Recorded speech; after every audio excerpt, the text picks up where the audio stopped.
Sa isang maliit ngunit kilalang bayan sa Batangas, kung saan ang hangin ay may dalang amoy ng dagat at ang bawat tao ay tila magkakakilala, nagsimula ang isang kwento na hindi malilimutan ng sinumang nakasaksi. Ang lalaking si Daniel Reyes ay kilala bilang isang responsable at tahimik na binata. Isa siyang inhinyero na matagal nang nagtatrabaho sa Maynila, ngunit bumalik sa Batangas upang doon bumuo ng pamilya. Hindi siya palasalita, ngunit kapag nagsalita, ramdam ang lalim ng kanyang damdamin. Mahal siya ng kanyang mga magulang at iginagalang ng buong komunidad. Samantala, ang nobya niyang si Isabel Cruz ay kabaligtaran niya, masigla, palangiti, at may kakaibang liwanag sa kanyang mga mata na tila may tinatagong kwento. Isa siyang guro sa lokal na paaralan, minamahal ng kanyang mga estudyante at hinahangaan ng marami. Ngunit sa likod ng kanyang matamis na ngiti, may mga pagkakataong tila nawawala siya sa sarili, parang may iniisip na hindi niya maibahagi kahit kanino. Matagal nang magkakilala sina Daniel at Isabel. Lumaki sila sa iisang barangay, nagkita muli sa isang reunion, at doon nagsimulang umusbong ang kanilang pag-ibigan. Sa paningin ng lahat, sila ang perpektong magkasintahan, walang away, walang iskandalo at puno ng pangarap. At ngayon, ang araw ng kanilang kasal ay dumating na. Ang simbahan ng Basilica of Saint Martin of Tours ay napuno ng mga bisita. Ang mga bulaklak ay maingat na inayos, ang musika ay banayad na umaalingaw-ngaw, at ang bawat mata ay nakatuon sa altar kung saan naghihintay si Daniel, suot ang kanyang barong, halatang kinakabahan ngunit puno ng pag-asa. Ngunit bago pa magsimula ang lahat, kung ikaw ay mahilig sa ganitong klase ng kwento, mga kwentong puno ng damdamin, hiwaga, at mga revelasyong hindi inaasahan, huwag mong kalimutang pindutin ang like, i-share ito sa mga kaibigan mo, at mag-subscribe para sa mas marami pang kwentong tulad nito. At gusto rin naming malaman saan ka nanonood ngayon? I-comment mo sa ibaba at baka mabanggit ka sa susunod nating kwento. At ngayon ituloy natin. Unti-unting bumukas ang pinto ng simbahan. Tumahimik ang lahat. Lumakad si Isabel Cruz papasok, suot ang isang puting bestida na tila sumasayaw sa bawat hakbang niya. Ngunit sa halip na tuwa ang mabasa sa kanyang mukha, may kakaibang lungkot sa kanyang mga mata.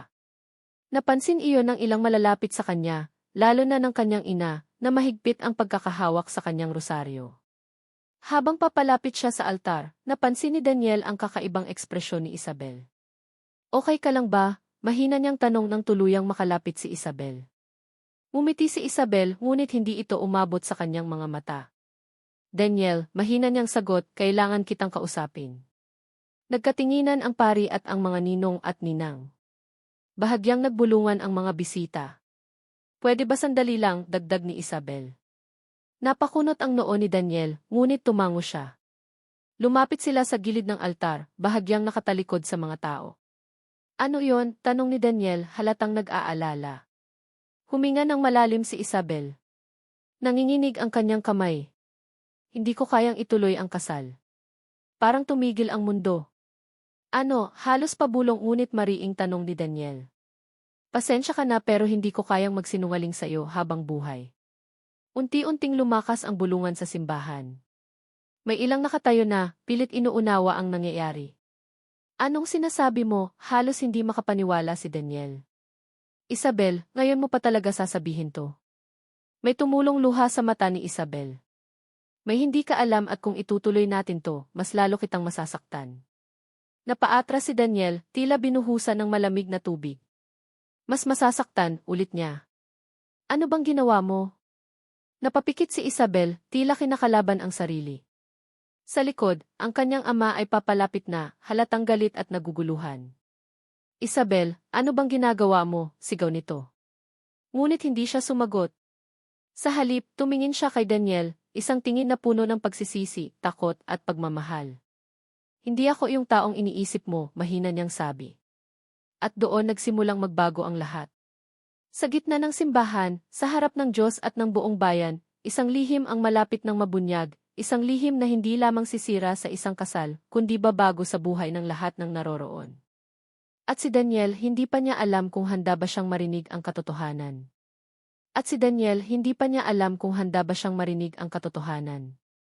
Nanginginig ang kanyang mga kamay habang nakatitig kay Isabel.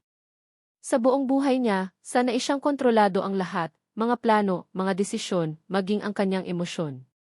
Ngunit sa sandaling iyon, tila may puwersang bumabasag sa bawat paniniwala niya tungkol sa babae na nasa harapan niya.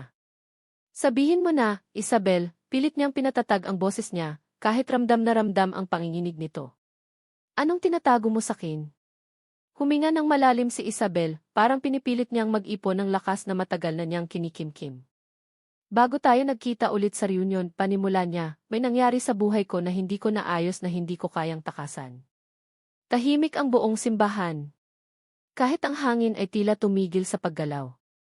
May anak ako, Daniel. Parang kidlat na tumama sa tenga ng lahat. Nagulantang ang mga bisita. May napahawak sa dibdib, may napabuntong hininga, at ang ilan ay hindi makapaniwala sa narinig. Si Daniel hindi agad nakapagsalita. Unti-unti niyang iniling ang ulo niya, parang hindi niya kayang tanggapin ang sinabi. Hindi yan posible, bulong niya. Isabel, 8 taon na tayong magkakilala, halos lahat alam ko tungkol sayo. Hindi lahat, putol ni Isabel, nanginginig ang boses. Hindi too. Napapikit si Daniel, pilit inaayos ang mga piraso ng katotohanan na bigla na lang bumagsak sa kanya. Ilang taon, tanong niya, mahina pero matalim. 6 na taong gulang na siya. Napaatras si Daniel. Parang nawalan siya ng balanse. 6, napailing siya. Ibig mong sabihin noong panahong. Bago tayo nagkita ulit, mabilis na sagot ni Isabel. Wala pa tayo noon. Hindi kita niloko, Daniel. Pero nagsinungaling ako sa'yo dahil hindi ko sinabi ang totoo.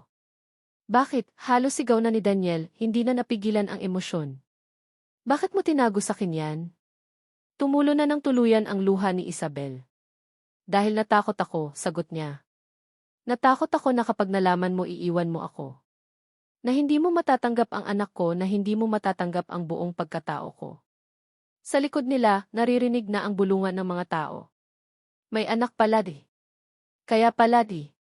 Kawawa naman si Daniel. Ngunit walang naririnig si Daniel, kundi ang sariling tibok ng puso niya. Nasaan siya? Tanong niya, halos pabulong. Saglit na natigilan si Isabel. Tumingin siya sa gitna ng simbahan sa bandang likuran. Dahan-dahan, sumunod ang tingin ni Daniel. At doon niya nakita. Isang maliit na batang babae, nakasuot ng simpleng damit, hawak ang kamay ng isang matandang babae. Nakatingin ito sa kanila, may halong kaba at inosenteng pagkalito sa kanyang mga mata. Siya si Elia, mahina ngunit malinaw na sabi ni Isabel. Parang may kumurot sa puso ni Daniel. Hindi niya maipaliwanag kung bakit, pero sa unang tingin pa lang niya sa bata may kakaibang pamilyar. Bakit siya nandito? Tanong niya, pilit kinokontrol ang sarili. Dahil hindi ko na kayang itago pa siya, sagot ni Isabel. Kung magsisimula tayo ng buhay bilang mag-asawa, kailangan mong tanggapin siya. Kailangan mong malaman na siya ang pinakamahalaga sa buhay ko. Tahimik si Daniel. Hindi siya sumagot agad. Sa loob niya, naglalaban ang galit, sakit, at isang damdaming hindi niya maintindihan. Lumapit ang ama ni Isabel, galit na galit. Isabel, ano bang kahihiyan ang ginagawa mo? Sa harap pa talaga ng simbahan, sigaw nito. Ngunit hindi na siya pinansin ni Isabel. Nakatuon lang ang buong mundo niya kay Daniel. Hindi ko hinihingi na tanggapin mo agad, mahina niyang sabi. Pero hindi ko kayang ituloy ang kasal na may kasinungalingan.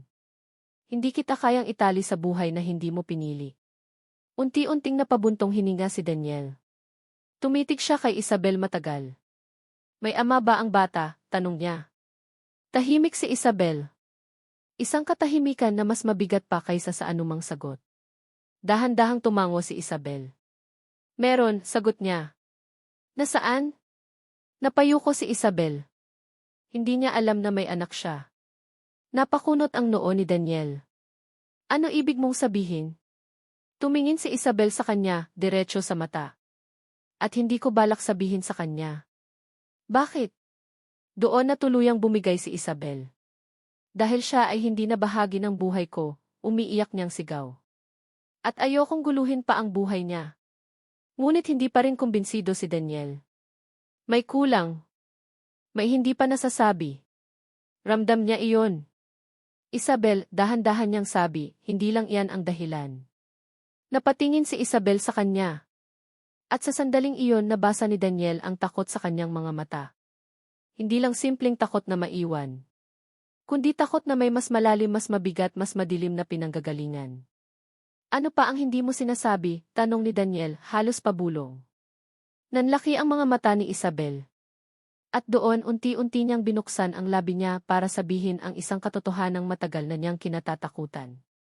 Isang katotohanang mas nakakagimbal pa kaysa sa lahat ng nauna.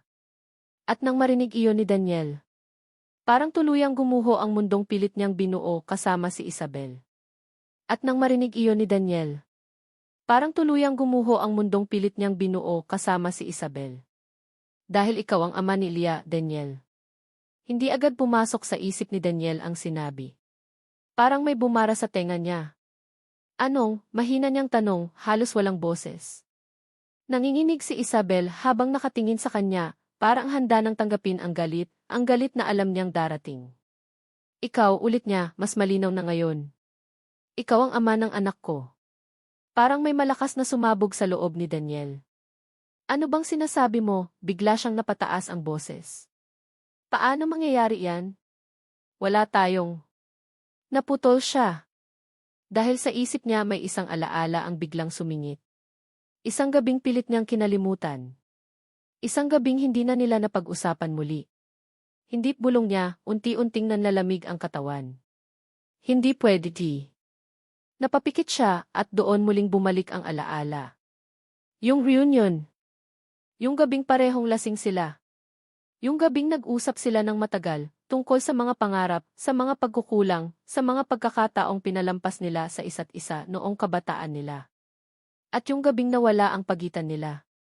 Hindi natin pinag-usapan iyon, mahina niyang sabi, parang kinakausap ang sarili.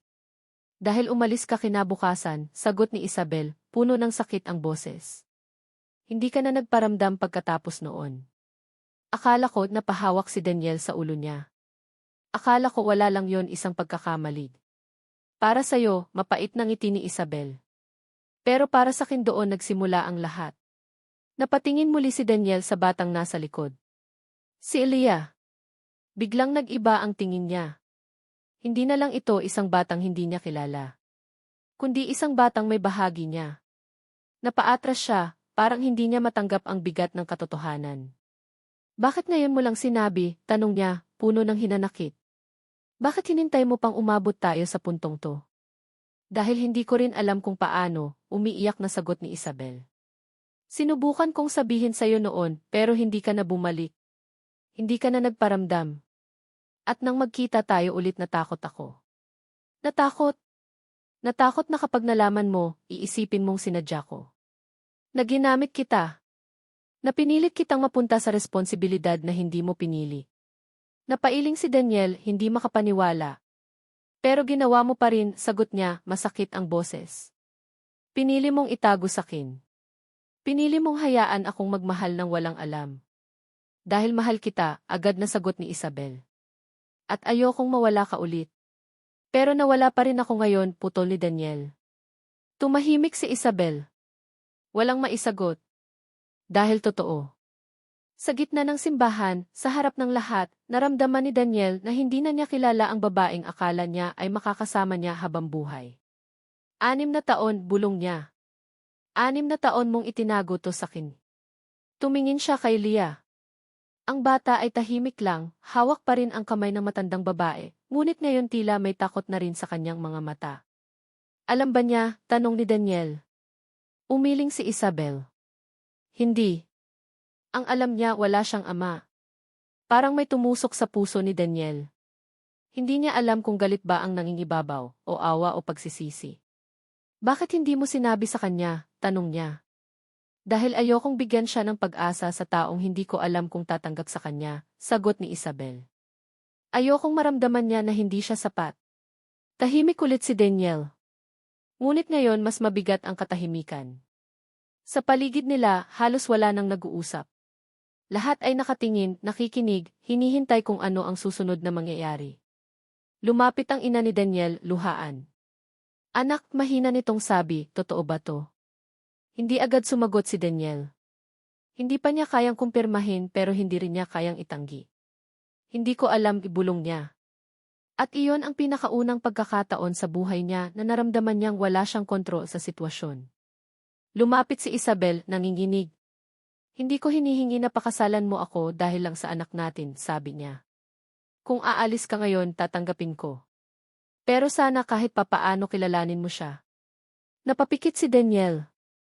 Ang salitang gi-anak natin ay paulit-ulit na umaalinggaw sa isip niya. Anak. May anak siya. 6 na taon na. At wala siyang alam. Dahan-dahan siyang naglakad papunta kay Leah. Bawat hakbang ay mabigat. Bawat hinga ay parang may kasamang sakit. Nang makalapit siya, napatingin sa kanya ang bata. Malaki ang mga mata. Parehong-pareho ng mata niya noong bata pa siya. Hay, mahina niyang sabi, hindi sigurado kung ano ang dapat niyang sabihin. Hindi sumagot si Leah agad. Tumingin muna ito kay Isabel. Tumango si Isabel kahit puno ng luha ang kanyang mukha. Sige, anak, mahina niyang sabi. Dahan-dahang bumalik ang tingin ni Leah kay Daniel. Ikaw po ba si Daniel? Tanong nito, inosente. Parang may kumurot sa puso ni Daniel. Isagot niya, halos pabulong. Lagi po kayong kinukwento ni Mama, sabi ni Leah. Napapikit si Daniel. Hindi niya alam kung kakayanin niya. Talaga, pilit niyang ngiti. Tumango si Leah. Sabi niya mabait daw kayo. At matapang. Hindi napigilan ni Daniel ang pagluha. Dahil sa loob-loob niya pakiramdam niya, hindi niya deserve ang mga salitang iyon. Hindi siya naging matapang. Hindi siya naging mabait. Dahil iniwan niya si Isabel noon nang hindi man lang lumingon. Pasensya na, bulong niya, hindi malinaw kung para kanino, kay Leah, o sa sarili niya. Sa likod, nakatingin si Isabel, puno ng pag-asa at takot. Dahil alam niyang sa mga susunod na sandali. Magdedesisyon si Daniel. Isang desisyon na hindi lang magtatakda kung matutuloy ba ang kasal. Kundi kung magkakaroon ba ng ama si Leah. O mananatili siyang isang kwentong kulang. At habang nakatayo si Daniel sa harap ng batang babae, unti-unti niyang naramdaman ang bigat ng salitang responsibilidad. Hindi bilang obligasyon, kundi bilang isang pagkakataon na hindi na niya pwedeng takasan muli. Ngunit sa kabila ng lahat, may isang tanong na patuloy na bumabagabag sa kanya. Kaya ba niyang patawarin si Isabel? O ang sugat na iniwan ng katotohanan ay masyado ng malalim? O ang sugat na iniwan ng katotohanan ay masyado ng malalim? Nanatiling nakatayo si Daniel sa harap ni Leah, tila nahihirapang huminga. Ang bawat segundo ay parang oras na humihinto, mahaba, mabigat, at puno ng tanong na hindi niya agad masagot. Pwede po ba kitang tanungin, mahinang sabi ni Leah, hawak-hawak pa rin ang lailayan ng damit niya. Napatingin si Daniel sa kanya, pilit kinakalma ang sarili. Ano yon? Sagot niya, mas malambot na ang boses kumpara kanina. Babalik po ba kayo ulit pagkatapos nito? Parang may humigpit sa dibdib ni Daniel. Hindi niya inaasahan ang tanong. Hindi niya rin alam ang sagot. Napatingin siya kay Isabel, na ngayon ay halos hindi na makatingin sa kanya, parang natatakot marinig ang magiging tugon niya. Ikaw po ba aalis din, dagdag ni Leah, mas mahina na ngayon. Napapikit si Daniel. Ang mga salitang iyon, simple, inosente, pero tumago sa kanya ng mas malalim kaysa sa anumang sigaw o akusasyon. Naalala niya ang sarili niya noon. Yung batang naghihintay sa isang ama na hindi naman dumating. Yung batang pilit iniintindi kung bakit may kulang sa buhay niya. At sa sandaling iyon naintindihan niya kung ano ang pakiramdam ni Leah. Dahan-dahan siyang lumuhod sa harap ng bata. Hindi ko pa alam ang mangyayari, maingat niyang sagot, pilit pinipili ang bawat salita. Pero hindi kita iiwan. Nanlaki ang mga mata ni Leah. Tutupo. Tumango si Daniel, kahit hindi pa siya sigurado kung paano niya tutuparin ang pangakong iyon. Sa likod nila, napahagulgol si Isabel. Hindi niya inaasahan na maririnig niya ang mga salitang iyon mula kay Daniel, lalo na sa gitna ng lahat ng nangyari. Ngunit hindi pa tapos ang lahat. Dahil habang ang atensyon ng karamihan ay nasa kanilang tatlo. May isang taong tahimik na lumapit sa pintuan ng simbahan. Isang lalaking matangkad, may seryosong mukha, at tila may dalang mabigat na intensyon sa bawat hakbang. Napansin siya ng ilan sa mga bisita. Hindi ba si Marco yan? Si Marco Santos. Unti-unting napalingon ang mga tao. At nang marinig ni Isabel ang pangalan na iyon, parang nawalan siya ng dugo sa mukha. Dahan-dahan siyang napalingon. At nang makita niya ang lalaking papalapit, nanigas siya. Hindi, bulong niya. Napatingin si Daniel sa kanya. Ano iyon? Tanong niya. Ngunit hindi sumagot si Isabel. Nakatitig lang siya sa lalaking papalapit.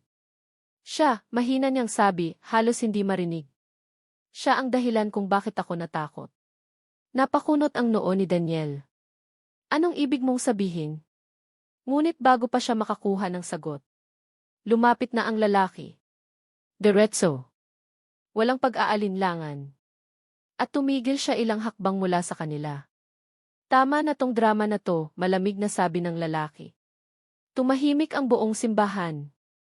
Lahat ay nakatingin. Marco, nanginginig na sabi ni Isabel. Ang lalaking si Marco Santos ay ngumiti, isang ngiti na walang bahid ng kabutihan. Akala mo ba makakapagsimula ka ulit nang hindi ako nalalaman, sabi niya.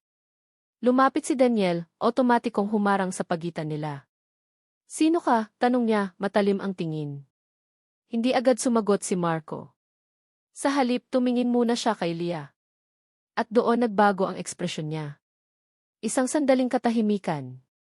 Isang sandaling tila may kinikilala siya. Pagkatapos, tumingin siya kay Daniel. Ako, bahagya siyang umiti. Ako ang lalaking halos nakasira sa buhay niya. Napakuyom ang kamao ni Daniel. Anong kailangan mo? Tanong niya. Simple lang, sagot ni Marco. Yung dapat ay akin. Nanlaki ang mata ni Isabel. Wala kang karapatan, sigaw niya, nanginginig sa galit. Ngunit hindi siya pinansin ni Marco. Sa halip, muling tumingin ito kay Lia. 6 na taon, bulong niya.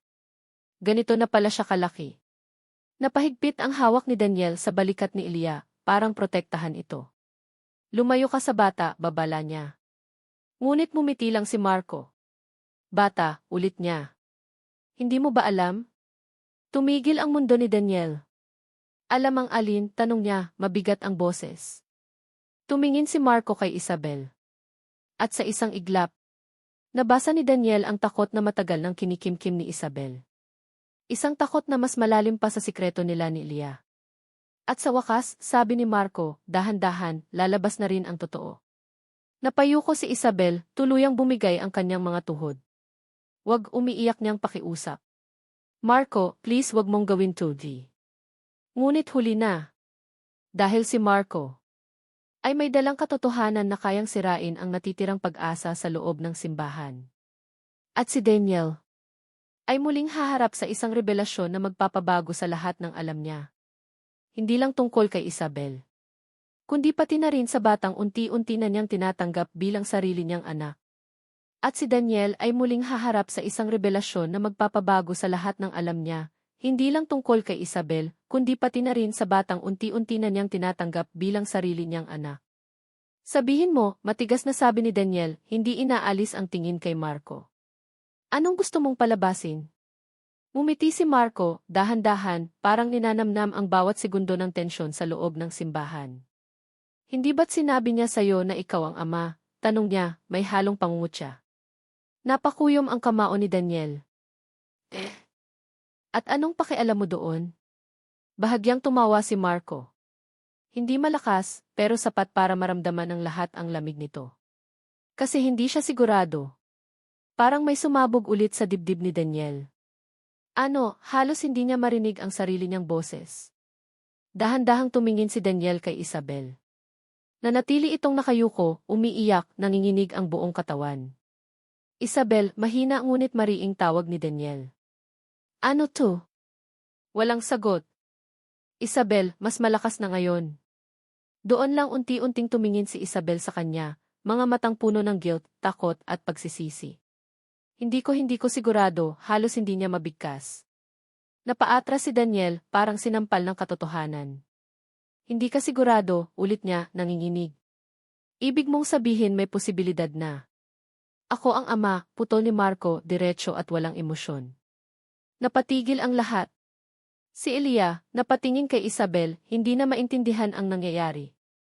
Ma, mahina niyang tawag. Ngunit walang sumagot. Dahil ang mundo ni Isabel ay parang tuluyan ng gumuho. Isang linggo matapos ang reunion, patuloy ni Marco, nakita kita, Isabel. Hindi ka okay noon. Wasak ka. At ako ang nandyan.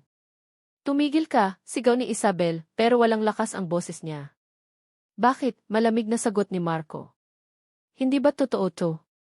Napahawak si Daniel sa ulo niya, pilit inuunawa ang lahat. Hindi, bulong niya.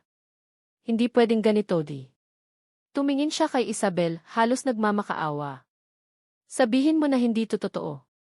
Sabihin mo na sigurado ka. Tahimik si Isabel.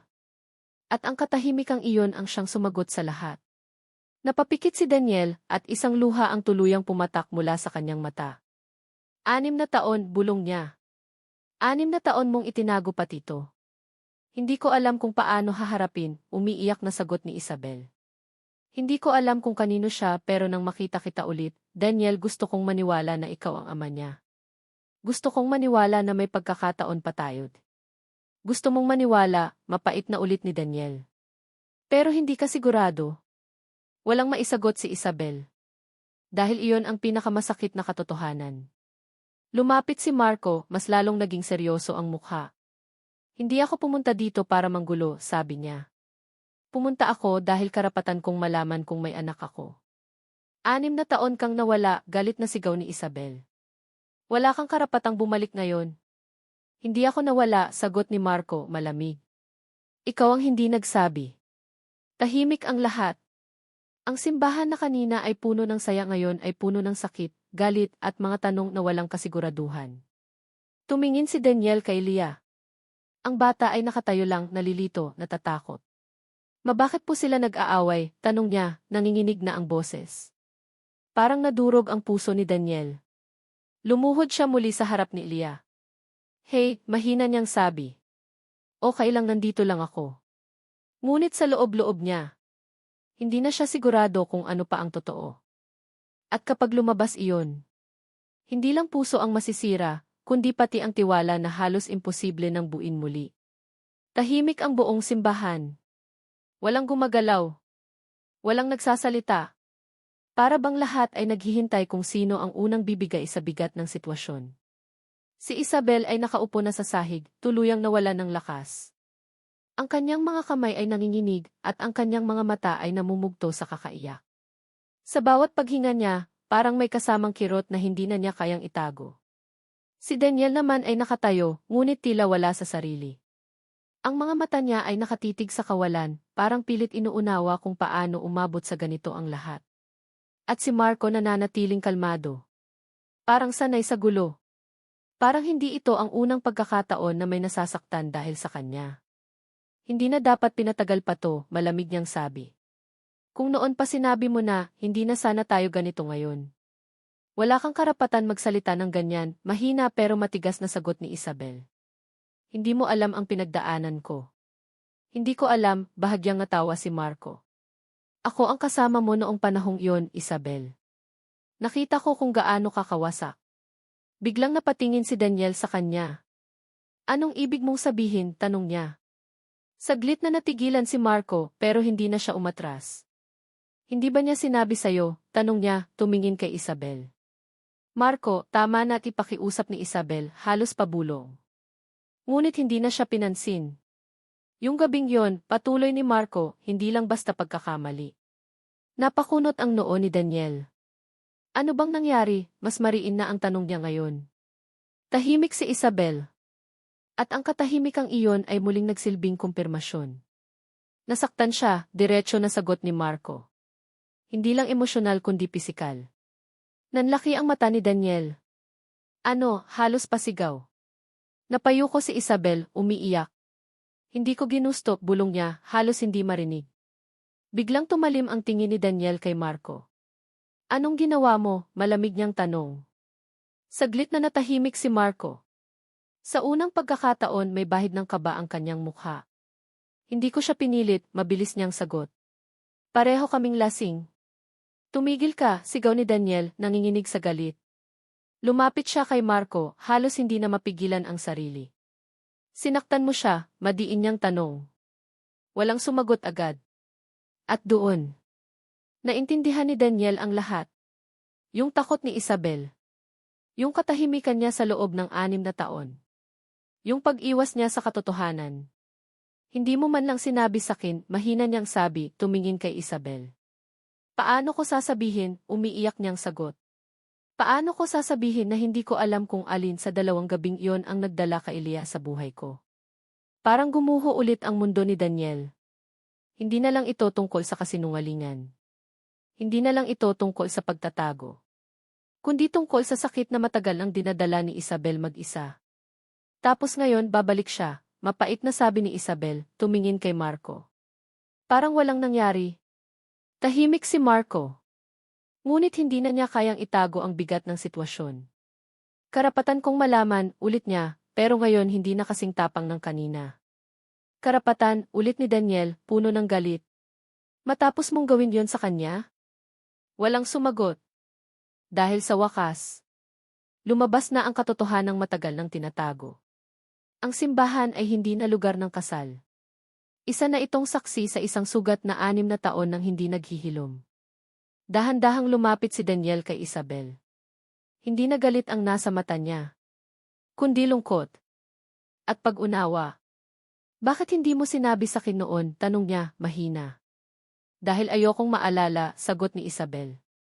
Akala ko kapag tinago ko, mawawala rin. Pero hindi nawala, sabi ni Daniel. Tumango si Isabel. Hindi. Saglit silang nagkatitigan. 2 taong parehong nasaktan. Parehong nagkamali. Parehong natakot. Sa likod nila, si Elia ay tahimik na umiiyak na rin. Hindi niya maintindihan ang lahat pero ramdam niya ang bigat. Lumapit si Daniel sa kanya. Hey, mahina niyang sabi, pinunasan ang luha ng bata. Tingnan mo ako. Tumingin si Elia, nanginginig ang labi. Hindi mo kasalanan to, sabi ni Daniel. Pero bakit po kayo galit, tanong niya. Napatingin si Daniel kay Isabel. Pagkatapos, bumalik kay Elia. Hindi kami galit sa'yo, sagot niya. Mahal ka namin. Napahikbi si Isabel. Dahil sa unang pagkakataon. Narinig niya si Daniel na nagsabing mahal nila si Elia. Hindi sigurado. Hindi kumpirmado. Pero totoo. Anong mangyayari sa akin? Tanong ni Elia, halos pabulong. At iyon ang tanong na walang gustong sagutin. Dahil ang sagot doon ay nakasalalay sa katotohanan na hindi pa nila lubos na natatanggap. Dahan-dahang tumayo si Daniel. Huminga siya ng malalim. At this point, sabi niya, mas matatag na ang boses, hindi na mahalaga kung sino ang ama sa dugo. Napatingin ang lahat sa kanya. Ang mahalaga kung sino ang pipili na maging ama. Nanlaki ang mata ni Isabel. Daniel, bulong niya. Tumingin siya kay Marco. Pwede kang mag-demand ng psyche test, sabi niya. Karapatan mo iyon. Pagkatapos, tumingin siya kay Elia. Pero kahit ano pa ang lumabas, dagdag niya, hindi ko siya iiwan. Tahimik. Mabigat. Ngunit malinaw. At sa sandaling iyon, may nabago. Hindi pa tapos ang laban. Hindi pa rin sigurado ang lahat. Ngunit sa gitna ng sakit, may isang taong piniling manatili. At minsan, iyon ang pinakamahalaga. Ngunit hindi pa rin alam ni Daniel na ang desisyong iyon ay magdadala sa kanya sa mas malalim pang pagsubok. Dahil may mga tao sa loob ng simbahan na hindi pa nagsasalita. Mga matang matagal nang nagmamasid. At isang lihim na hindi pa tuluyang nabubunyag. Isang lihim na kayang sirain hindi lang ang relasyon nila, kundi pati ang pagkatao ni Daniel mismo. At malapit na itong lumabas. At malapit na itong lumabas. Sa gitna ng katahimikan ng simbahan, may isang figura ang unti-unting tumayo mula sa ikatlong hanay ng mga upuan. Isang matandang babae, nakasuot ng kupas na saya, hawak ang isang maliit na supot na tila matagal nang iniingatan. Hindi agad siya napansin ng lahat. Ngunit nang magsimula siyang maglakad papunta sa gitna, isa-isa silang napalingon. Aling Rosa, bulong ng isa sa mga bisita. Nanlaki ang mata ni Isabel. Lola, mahina niyang sabi, nanginginig. Napatingin si Daniel. Lola mo, tanong niya. Tumango si Isabel, halatang naguguluhan kung bakit naroon ang matanda, at lalo na kung bakit siya papalapit. Huminto si Aling Rosa sa harap nila. Tahimik. Ngunit ang kanyang mga mata puno ng bigat na tila matagal ng kinikimkim. Hindi ko na kayang manahimik, sabi niya, mabagal ngunit malinaw ang bawat salita. Kinabahan si Isabel.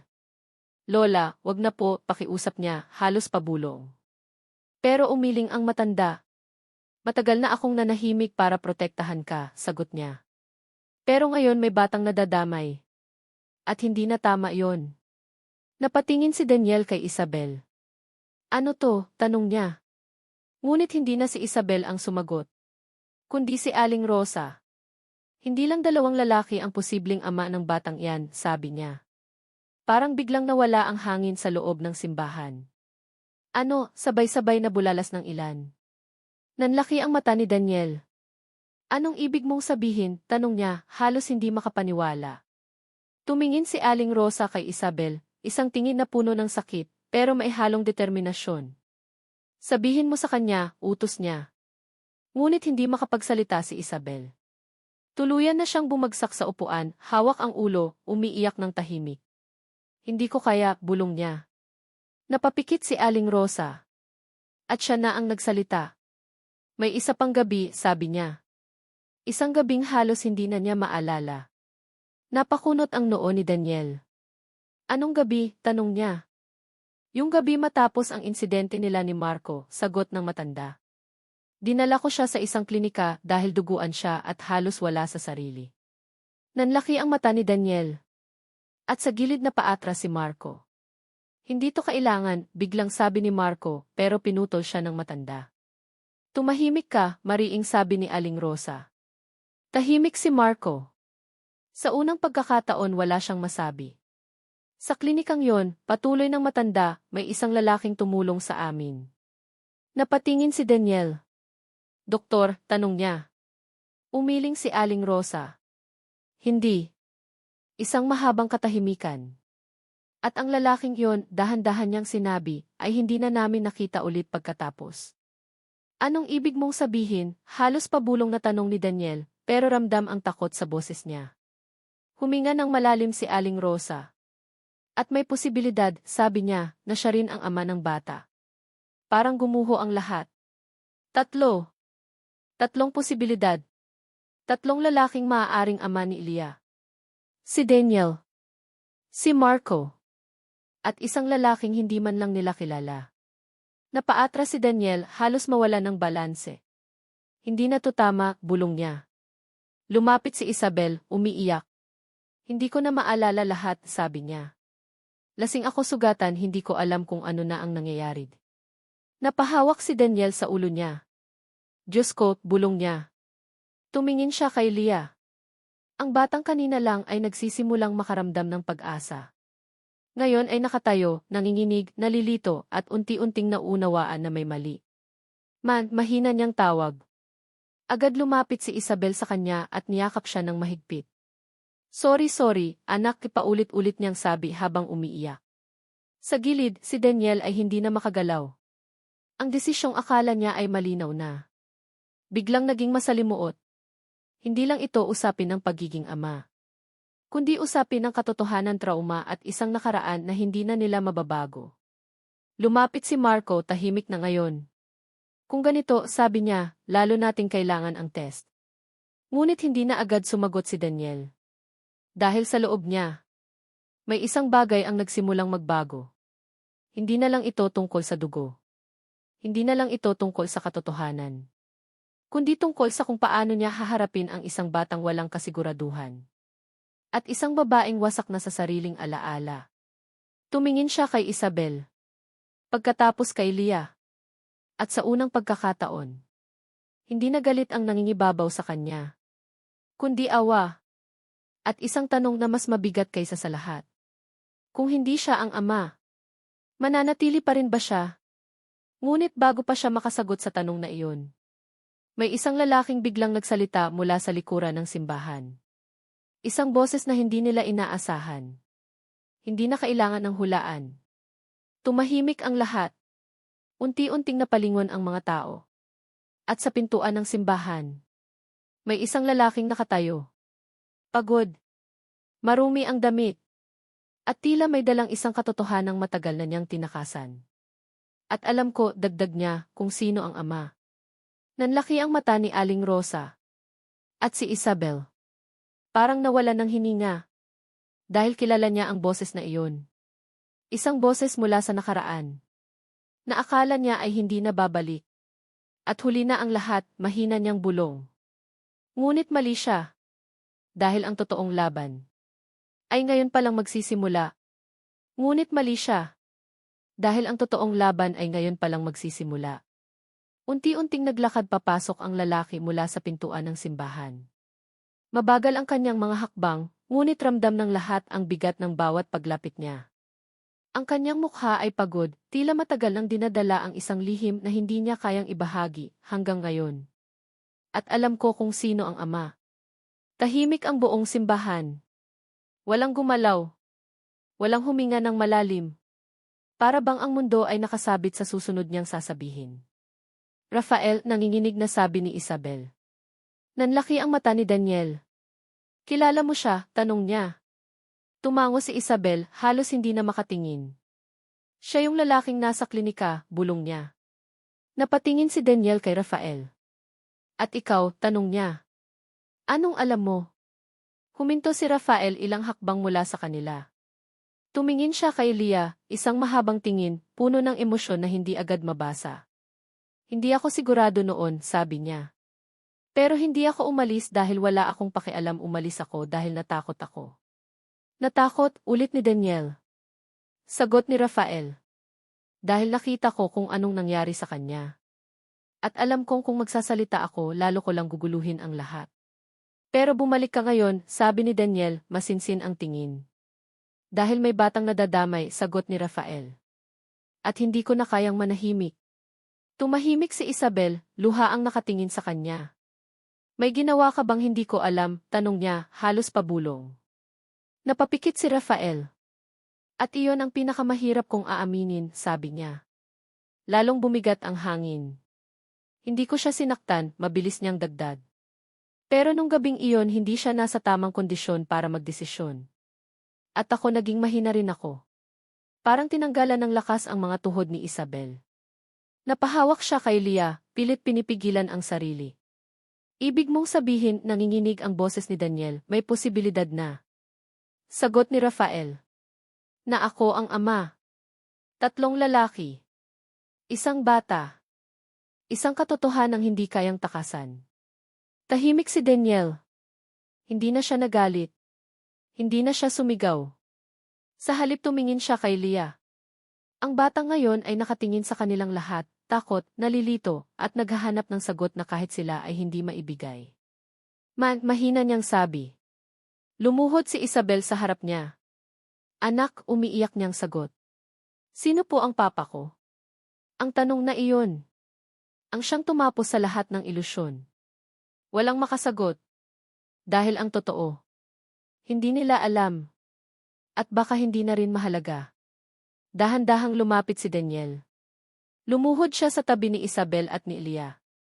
Tumingin siya sa bata, diretso, walang pag-aalinlangan. Hindi pa namin alam ang sagot, sabi niya, mahinahon. Pero may isang bagay akong sigurado. Tumingin sa kanya si Lia. Ano po iyon? Huminga ng malalim si Daniel. At kahit ano pa ang lumabas, kahit sino pa ang ama sa dugod. Saglit siyang tumingin kina Marco at Rafael. Pagkatapos, bumalik kay Lia. Hindi kita iiwan. Napaluha si Isabel. At sa unang pagkakataon mula nang magsimula ang kaguluhan. May kapirasong kapayapaan ang pumasok sa puso niya. Lumapit si Marco, tahimik. Kung ganun, sabi niya, handa akong tanggapin ang resulta. Pero gusto ko pa ring malaman ang totoo. Tumango si Rafael. Ako rin. Tahimik silang 3 lalaking konektado sa isang katotohanang hindi nila pinili. Ngunit sa gitna ng lahat, iisa lang ang malinaw. Hindi ang dugo ang magdedesisyon kung sino ang tunay na ama, kundi ang paninindigan, ang pananatili, ang pagpili. Lumapit ang pari, marahang nagsalita. Ang kasal na ito ay hindi na maaaring ituloy ngayon. Tahimik na tumango si Daniel. Tumingin siya kay Isabel. Walang galit, Walang sisihan, kundi isang pag-unawa na pareho silang nasaktan ng nakaraan. Hindi pa tayo handa, sabi niya. Tumango si Isabel, umiiyak. Pero pwede pa ba? Tanong niya, mahina. May pag-asa pa ba tayo?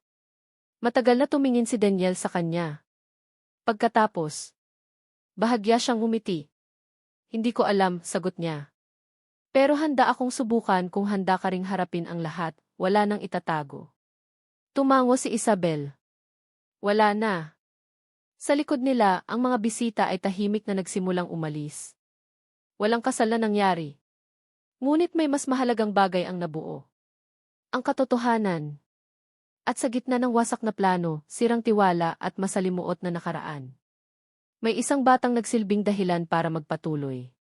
Si Elia. Lumapit siya kay Daniel at hinawakan ang kamay nito. Pwede po ba kitang tawaging papa? Mahina niyang tanong. Napatingin si Daniel sa kanya. Saglit. Tahimik. Pagkatapos, mahigpit niyang hinawakan ang maliit na kamay ni Elia. Kung gusto mo pwede, sagot niya. At sa simpleng sagot na iyon, isang bagong simula ang isinilang. Hindi perpekto. Hindi sigurado. Pero totoo. At minsan, iyon lang ang kailangan.